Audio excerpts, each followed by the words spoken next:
Hello, everyone, and welcome back to the latest edition of the Jake's Take with Jacob Elyachar Podcast. I'm your host, Jacob Elyachar, chief content producer and writer of jakestake.com, a pop culture entertainment news website. If you're watching this on YouTube, please give a thumbs up and please subscribe. If you're listening to this on any of our audio platforms, please, thank you so much. Please download this episode and more episodes, and also please give us a 5-star rating. I'm thrilled to welcome, not one, but 3 guests today. First of all, a very hearty welcome back to one of my dear favorites.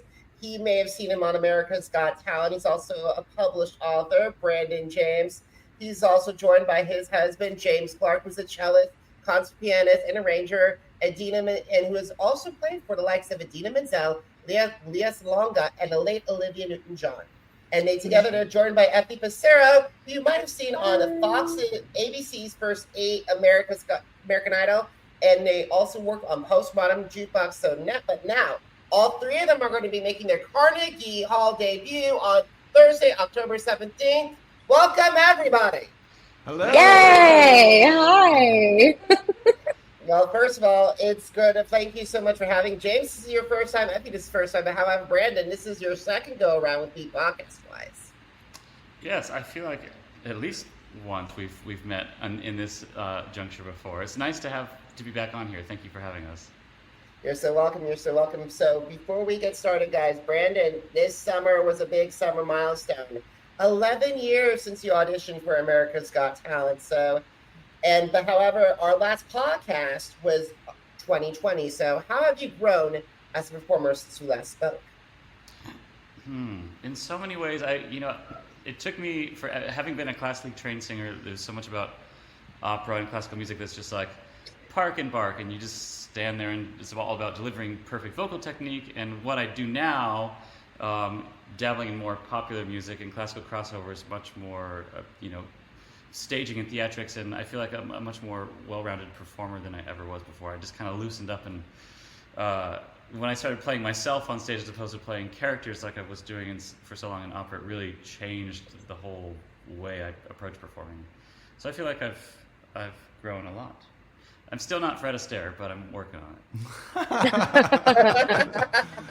I know you have feelings. So, Effie, this is your first time on the podcast. So, many of my audience remember you from your time on ABC's first season of American Idol. So, how did the Idol experience help you grow and prepare you to enter the music industry? I think, alongside a lot of people who were on reality TV, that the show really helped wake me up and show me what my weaknesses were and show me where I could continue to grow and blossom as a musician. Usually I'm hidden behind a piano, but that show really gave me the confidence to be a front woman and have a personality on stage and not always depend on a piano to save me. And it also taught me how to connect with my audiences more and bring them into the experience as well. It was a really, really wonderful learning experience as well as hell at the same time because it's just so chaotic and it's not exactly what anyone ever expects, but it definitely changed my life for the better. Absolutely it did, and it's amazing to see how you guys turn out. So as performers, you all have favorite venues. So before we get to the big one, what have been some of your favorite venues to perform, and why do they stand out? Boys? I think still my favorite venue to perform in, and actually to attend a concert, is the Hollywood Bowl in Los Angeles, which I've performed there twice, I think, over the years. It's just such a special place to be outdoors and to see the views of the mountains in Los Angeles behind you, and there's something about like a big outdoor arena, but still having such great acoustic and sound quality. It's so massive, but it feels so intimate at the same time, and I really just love performing there. James? My favorite venue was the Staples Center, which was a very bizarre venue for the two of us, but it was center court of a LA Lakers game, and it was just to be flanked by those basketball players and then have all those thousands of people stand up while we performed the national anthem. That was pretty magical. And I gotta say, you all gotta be in a Lakers game. Like, there's a couple places that you need to be in. either Staples Center for the Lakers or Arrowhead Agia for my Chiefs. Those two areas, I think, arenas get everyone going. There's another level to them. There's so much excitement in arenas, for sure. I don't remember the name of it because I don't speak Hungarian, but the venue in Budapest was an arena, and it was 10,000 people, and it was with Postmodern Jukebox, and it was sold out. So it was my first time performing with a band in a huge arena, and it was such an electric experience because of the audience, and they were singing along, and they were all holding up their phones with their flashlights, and it was just electric. It's definitely one of my most fond memories so far. Awesome, and I gotta say this: it would be a treat to see all three of you do Hollywood Boulevard because I was watching when the Lion King had their 30th anniversary concert, and you had Jeremy Irons reprise Scar for the first time in 30 years, saying "Be Prepared Fully," and then of course the most emotional one was Lebo M performing "He Lives in You," and with all those dancers in the orchestra, and the LA Symphonic Orchestra backing them. It's just gave me chills. Amazing. Let's manifest a Hollywood Bowl performance for the three of us. Yeah, let's do it. I'm into it. Done. Alrighty, so I would love to learn about the origin story. So Branden and James, how did you first meet Effie? We met Effie during the pandemic. Strolling the streets of Puerto Vallarta. Yeah, I just looked back through some old records to find out what day it was we decided to go down there. 2020 was such a dicey time for performers, and we literally spent 7-8 months inside doing virtual concerts and just kind of hanging on by a thread. And it was December 5th, 2020, when we decided to go down to Puerto Vallarta because we thought, winter's coming in New York. Let's be somewhere where we could be warm. We could be outside. It's mostly an outdoor culture, so we were safe outside. We could eat in restaurants and be on the beach. We could perform shows. We thought maybe we could perform shows. And so we went down there then, and just maybe a week later, there was tons of other performers had the same idea, and we all went down there, and we walked into a show with Effie and Spencer Day, the wonderful top 40 Billboard jazz singer, who's been a friend of mine for more than 2 decades. So it was really nice to see them together and to hear her voice, and we just kind of, our jaws dropped open and never closed for the entire concert. And then she talked to us after the show, so we thought, well, I guess she's nice enough to talk to us, so we'll see what happens. I don't remember that at all. Yeah, you don't remember much, though. It's she likes too much tequila. No, I was going to say I had a Craigslist ad out looking for new friends because I was so lonely. No. But no. So lonely. Yeah, to add on that, it was very kismet that we met, and it was such a dark time for a lot of people, and so many of us didn't think that music would ever resurge at all. And we started to hang out at their apartments and kind of doodle around on piano, have dinner together, and eventually we started doing the online concerts together, and it was just a very natural, organic friendship that was built. It was really, really cool. And you guys eventually, now the pandemic's over, you eventually traveled across the world together and across the country together. So how did those international performances or national performances strengthen your bond? I think when you're stuck in a car together for a certain amount of time, some of our drives would be 6, 7, 8, 9 hours to another state or another city. I think that alone really, really helps build bonds because you have to like each other to a degree. But or you don't. Luckily, we did. When you go into a supermarket together and get your stuff, or you go shopping on someone else's behalf, it kind of brings you together. Yeah, it really does, and you get to know each other really well, maybe too well, and I think that part is a huge thing, but also the ins and outs of performing together in all these different theaters where we're not sure what we're walking into, and it's kind of like every day is a new escape room where we have to figure out certain problems or little quirky things that happen in the day, and we do it as a team, always. That's amazing to hear, and I gotta say this, Branden and James, they're really phenomenal. You guys are really phenomenal people, incredible role models, especially for a lot of people in the LGBTQ community. Mm-hmm. So you have learned from the best of it. Yeah. Or maybe they're learning from me. I don't know. Come on. There's learning in all ways, all directions in this trio. All right. So speaking of trio, you guys have an announcement. That's the Jake's Take with Jacob Elyachar exclusive, because on social media, you guys have formed a new trio called CelloVoci. So could you describe CelloVoci's origin story to my audience? Well, it really was born out of the virtual concerts that Effie was talking about. We were performing live in a theater at the time, a cabaret venue that it's very fond to both of us. But just like the rest of the world, we got shut down. So then we had to move things virtually into our apartment in Mexico. And when we started performing together, it's just our musical instincts were very similar, our musical tastes, our voices blend so well together. We both decided we could tolerate James. I don't know. Jury's still out for me. I'm not sure. Girls, it's not too late for me to sabotage our showcase. So when we got back to live performing, we still had this desire to work with each other. So we decided to keep working together. And at first we went on tour around the United States, mostly in the Midwest, but also a lot on the East Coast, West Coast, as Branden James with special guest Effie Passero, and that was great.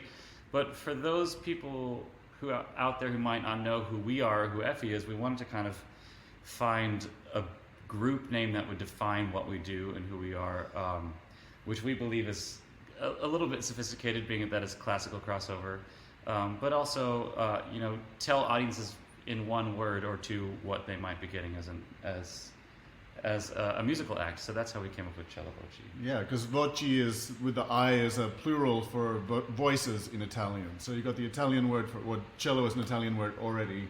So cello and voices, and then you kind of start to understand a little bit about what you're going to get when you hear us perform. Amazing. That's amazing. And I cannot wait to hear this.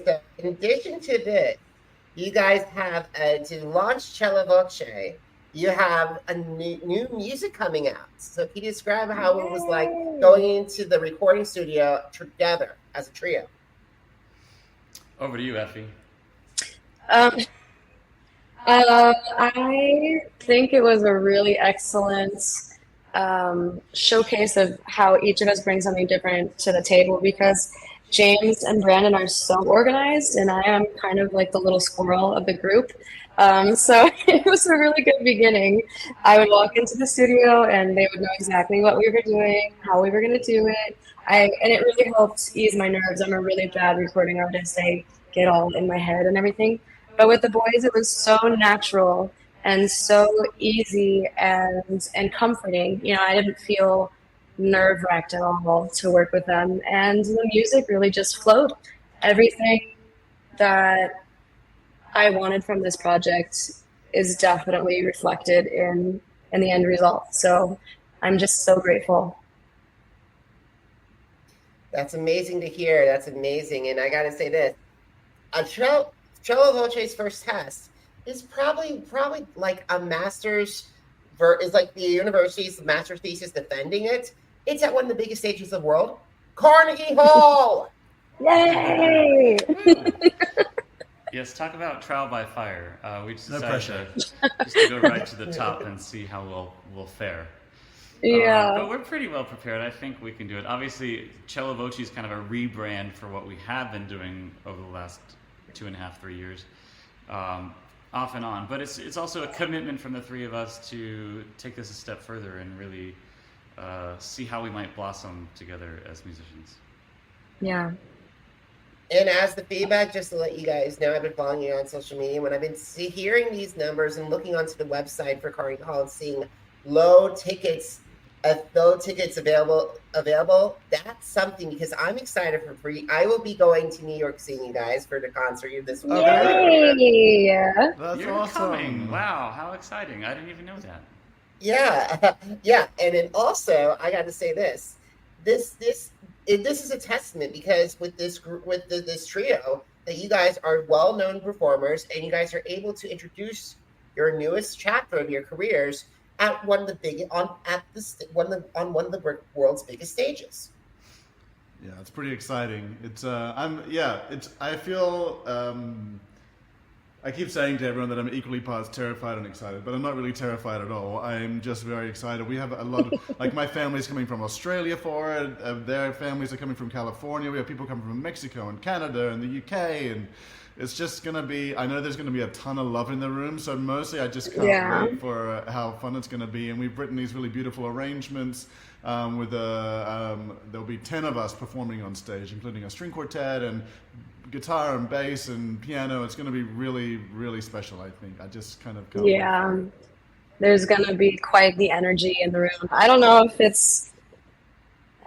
the Carnegie Hall employees are ready for probably the roarous and the ruckus. Like, there's going to be a lot of ruckus, I think, because people are going to be equally as excited for us as we are for the whole evening. I'm not terrified at all. I'm more scared that I'm going to cry, which, as the boys know, sometimes I cry when we sing together because I just get overwhelmed by love. I feel like the evening's going to be like I'm sure it'll be during one of the big numbers towards the end. I'll just be a mess, but it's okay. It's good. It's real emotion. I feel like the evening is going to be this big musical Care Bear stare of like energy shooting out of our furry bellies. Oh my God. It's so true. Most of the people there really are coming because they know us and love us already, and we know them and love them, so it will be a lot of that. And then we'll see some surprise faces that we weren't maybe expecting. Like you, I didn't know you were coming. That's cool.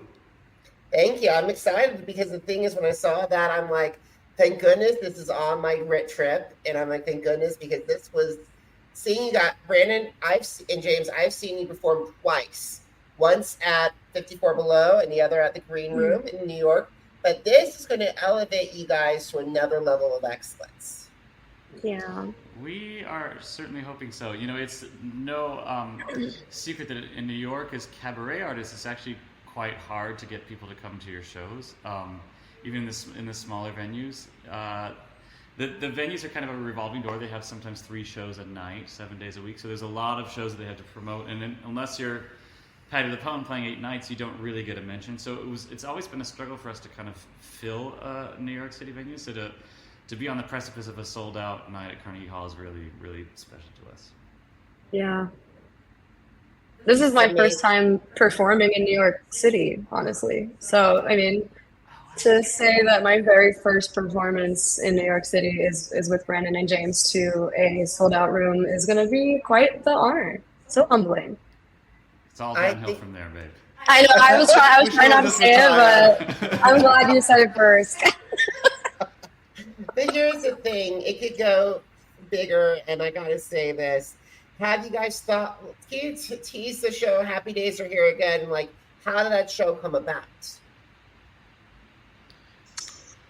It kind of came about because we recorded this album earlier this year together that is also called Happy Days. And we are all kind of optimistic, positive people, and we like to kind of instill that and share that with the world and kind of try to champion that for other people. So it seemed like the right kind of vibe for the kind of show that we're going to put on, which also is kind of all over the place. It's everything from some Broadway tunes to covers of pop and rock and mashups of classical and rock tunes.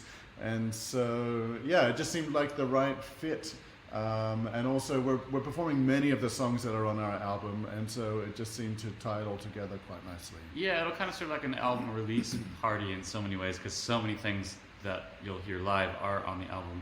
But I think really, like, Happy Days Are Here Again, the 3 of us, we've been called the 3 Stooges on stage together, because we're always just joking and laughing and making funny things. And when we were on tour in the Midwest, we'd like drive 50 miles out of the way to see the world's largest ball of yarn or the Jolly Green Giant. Those are just stupid things that we would do because we're just silly people. So I think, like, you know, love and happiness is an overarching theme of the 3 of us and our connection together. So that's kind of why we went with Happy Days. And of course, the iconic Judy Garland, Barbra Streisand duet, Happy Days Get Happy, will make an appearance in the set list. Absolutely, and I'm also thinking about the time that when I heard Happy Days Here Again, I immediately jumped to like one of my favorite memories of pop culture was Debbie Reynolds and Carrie Fisher performing that song on Oprah. Yeah, that was another powerful duo. Oh, bless those two.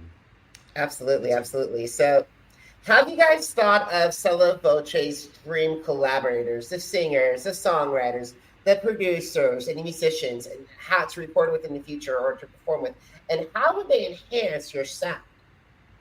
If David Foster's listening to this and wants to write us a hit song and also help produce us an album, that'd be freaking awesome. I agree. I think David Foster would be the best one. I guess whoever writes for Andrea Bocelli. That's not David Foster. Because we could do with some good Andrea sounding stuff. But who else? I'm not sure. Maybe I'd love to see a Diane Warren song bass? for you guys. I would love to see you guys interpret what Diane Warren writes. Oh yeah. That would be an interesting combination for sure. Does she write for classical contemporary? Well, she did with Celine and with Toni Braxton. Oh, yeah, Celine. So, thank you so much. And then it looks like Effie's thousands of miles away, but she's just in the next room. And I need a laptop charger. A little laptop charger. But guys, don't worry, guys. This is what however I got. That has not been done before, James. That has not done before. I'm leaving this in because, guys, just let you know. He's a shapeshifter. Podcast. James was a Nightcrawler. And then when Nightcrawler. Come on, X-Men. Yes. And like just appeared, and that was just brilliant. Oh my gosh. And I've been in my 5 years of doing a podcast, I have never seen anyone do that. So. You're welcome. Oh my gosh. So while we were talking about Diane Warren, I also got to say this. Another one I was thinking about is like maybe Michael Bolton. Ooh. That would be fun. That would be fun. Does he write songs? He does, I believe. Oh. Who's the other one? Barry Manilow. Yeah, Mandela as well would be great. Yeah, we could do some really good stuff with Barry Manilow's music. Oh, I would love to hear what Bernie Taupin would do with you guys. Elton John's lyricist? Yeah. That combination would be golden. He could write us a duet with Dua Lipa. Oh yeah. Or maybe an Elton one, or maybe one of the Eltons one, because Orville did a wonderful job with Orville earlier this year when he did Sign. Okay. These are good things to think about. If you want to see, I have another one for you guys. While we're on the subject of Orville Peck, if you wanted to take the world upside down, maybe a session with Orville Peck would probably be great. That would be interesting. I would love to. I mean, that's kind of what I was saying, like a bass. So we have tenor, soprano, and then like he's got that nice, smooth bass sound. Oh my gosh, his voice. Yeah. Or maybe that cover of Born This Way, because I still say that was his cover that he did on Born This Way for Gaga's 10th anniversary of Born This Way album. That would, if you guys did that, oh my God, that would be. My goosebumps would have goosebumps. Oh, I'll have to listen to that. I haven't heard that. I need to listen to that too. You're sparking some creative ideas in us, Jacob. Thank you very much. I appreciate it. You're so welcome. Yeah. You're so welcome. So we got to start winding down our conversation, guys. So what are some of the best ways that fans could, best social media platforms that you like to interact with the fans? So we just launched all of our social media platforms just this week, actually, which is very exciting. People can follow us on Facebook and Instagram at CelloVoci. So that's CelloVoci, CelloVoci, on Instagram and Facebook. And they can find a lot more stuff about us on our blossoming web page called CelloVoci.com. They can find some of our upcoming dates together, as well as information about our latest releases. We're releasing our first single, The Prayer, the lead single from our album together. September 27th. Thank you. Just around the corner. And they can also pre-save the full album, which comes out October 11th. All at CelloVoci.com. Awesome. Yeah. And you still have, and guys, you also have your individual accounts as well on social as well, correct? Yes. Yeah. Yes, we're Branden and James. If you just Google us or Branden J Music, and Effie Passero, I think it's just at Effie Passero. Yep, just my name. Awesome, guys. So, awesome. So, if you missed an episode of the Jake's Take with Jacob Elyachar podcast, visit our channels on Amazon Music, Apple Podcasts, iHeartRadio, Podchaser, Spotify, and Spreaker. Jake's Take with Jacob Elyachar, JACOB ELYACHAR. Now, are you on social media? Because I'm on social media too. Facebook, Instagram, Threads, Twitter, TikTok, and YouTube. Jacob Elyachar, JACOB ELYACHAR. And guys, want to see my past interviews of Branden and James, and also not to mention my reviews of their shows, and not to mention what I thought about Branden on AGT, visit the blog that started it all, jakes-shake.com. Once again, jakes-shake.com. Guys, it was a pleasure to have you. James, I'm so happy that you made your debut. Branden, and an honor to have you on my 5th anniversary season. And Effie, it was so nice to meet you. And I'm so excited for CelloVoci. Thank you. Thank you so much, Jacob. Thanks for having us. We'll see you next month. We're so excited. Absolutely. And guys, thank you so much for watching. Thank you so much for listening. Until next time, have a great one, everybody. Goodbye.